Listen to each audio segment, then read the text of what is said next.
What is up, my fellow gamers? In today's video we got our best war pets guide in Call of Dragons. Like and subscribe for more amazing mobile game content. So let's go over some basics for war pets, and then I'll do more advanced video on war pets as well. So the first thing we have to do is how do we capture them. So we're just out on the regular world map.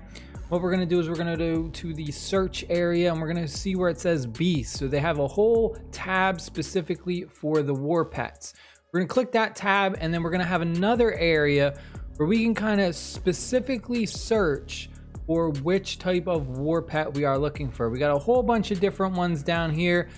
Depending on which ones you choose, sometimes it might not even be in your area. So typically it's best to kind of just do all. We're gonna go ahead, we're gonna do search for all, and there we go, one popped up. You'll see it is level 21. Now if you find one that is a higher level than what your maximum Darkling patrol troops level is that you've destroyed, you will not be able to attack it. It'll say attack a level 22 Darkling first, or level 23 or whatever. So just be on the mind that if you're a new player or whatever type of player you are, your dark patrol levels kind of go hand in hand with the war pets level. And then we have two different things. We have capture and attack. Attacking it will just kind of attack it like a Darkling. It's just, you're just doing battle and you're just going to get resources and stuff to drop. If you want to actually capture it though, you have to obviously click the capture button. This will then go ahead and you'll create your legion. You'll then send your army out there and you'll do a battle. Next, we're gonna head to the pet sanctuary so we can see all our pets and interact with them and do different things. The pet sanctuary icon is right here in the bottom, and it's gonna be right next to where our tails is. We're gonna click pet sanctuary, and this is all of our pets. Now from here, there's a lot of different things we can do. The first thing is, this is kind of like their habitat where you're kind of keeping them, and it gets dirty over time just from different things. So you want to clean up your pet sanctuary. So you're going to see some random objects to just kind of look at a place. So there's a little bit of leaves right here. If I click this, you'll see that we'll get some of these pet tokens, because pet tokens are what you need in order to activate the pet gotcha system. The other one we got is right here. We'll go ahead, we'll just clean that up, and you'll see that we got 5 more as well. So just always be on the lookout and coming around. I'm pretty sure there's a limit daily. I don't know exactly what the limit is daily. This thing right here in the top right corner that looks like kind of scrolls, these are called warrants.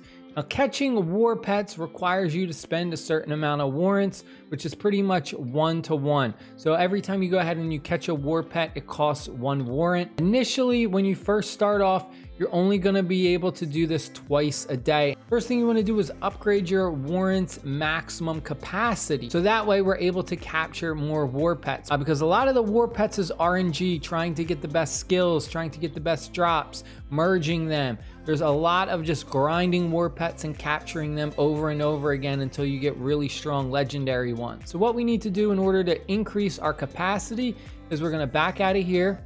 We're going to go back to our kingdom. We're going to go to our notice board, and we're going to go to the policies research. We're then going to scroll all the way to the right, and right above military expansion tier 3, you're going to see a new one, administrative excellence. This is going to increase your daily warrant capacity. You can upgrade this 3 times. Each time you increase the level, it will increase the capacity by 1. But once you go ahead and max this out, it will give you a total of 5 warrants per day, meaning you can go ahead and capture 5 war pets per day. So let's go over the claim gift with the pet tokens. We got 15 pet tokens. This shows us how we can get them through interaction, cleaning, and gifts. So gifts is kind of like giving them different gifts of like food, berries, and stuff like that. We're going to go to claim gift, and this is the gotcha system, or the gift draw for the pets. We click on the chances, you can see that we can get a bunch of different things. To do a draw one, it's going to cost us 10. So let's go ahead, we'll do one live on camera, see if we get lucky. And hey, we got a regeneration potion, which is also good because we're going to need those for our war pets as well, which we're going to talk about shortly in this video. Currency we have for our war pets is this one. It's in between the heart and the scrolls warrant. We're going to click this. This is the exchange coin source.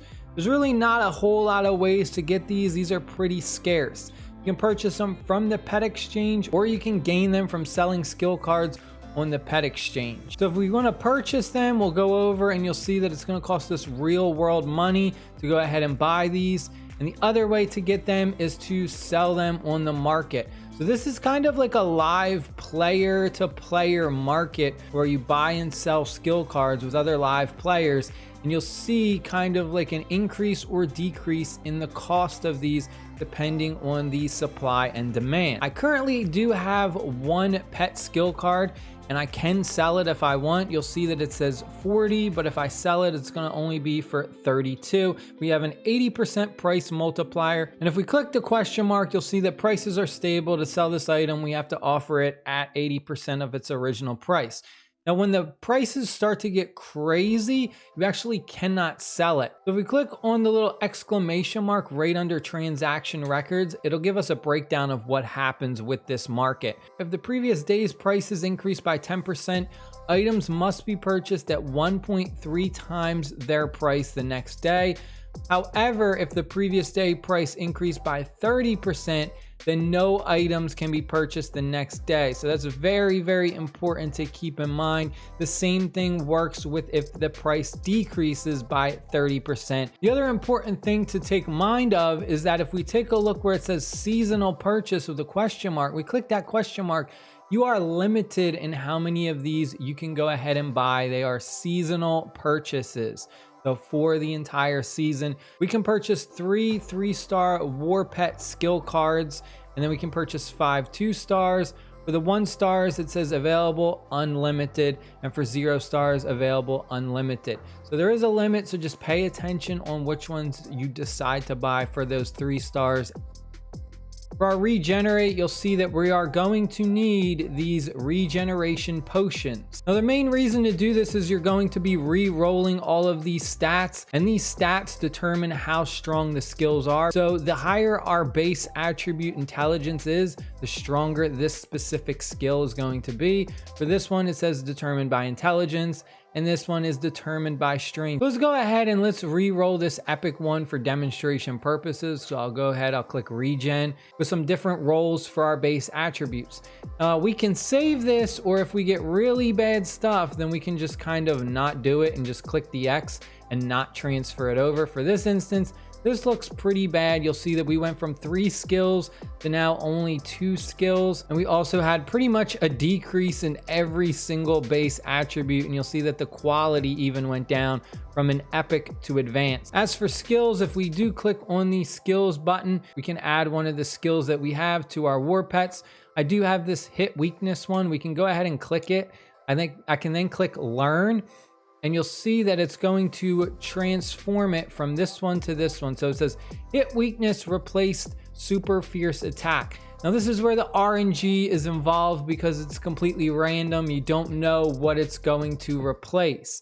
You can click save, or you can click abandon. If you click abandon, it will go ahead and delete it. If you click save, it's going to replace it. So inevitably, it really doesn't matter if you click abandon right now or you just exit out, because if we take a look and go to like skills for another character, you'll see that it is no longer in our inventory. It has been used. So you pretty much have to either save it or you have to abandon it. For this instance, I'm just gonna abandon it because I do not want this change to go ahead and affect it. So I'll click abandon, and then there won't be any change. We do lose the skill card, unfortunately. The other thing that we have to pay super duper attention to with the war pets is the different types. We have the physical types and we have the magical types. War pets that have physical skill damage are going to be best paired up with heroes and troops that do physical damage, as opposed to if you have a magical pet, then you're going to want to pair them up with heroes and troops that do magical damage like mages. We also have the difference between flying and ground units. This instance, we have the sand lizard, where we have the Drake. The flying war pets paired up with other flying troop units will be able to go ahead and fly over mountains and various terrain obstacles. But if you do different combinations of pairing a ground war pet with flying troop units, the ground unit will trump that. Even though you may have some flying troop units, you still won't be able to go ahead and pass over any obstacles because that ground war pet is going to be stopping you from doing that. So you really got to make sure that you pay attention to that as well when pairing and matching them up. That is it for right now. I hope you guys and girls enjoyed the video. Stay happy, stay safe, and I'll see y'all later. Peace.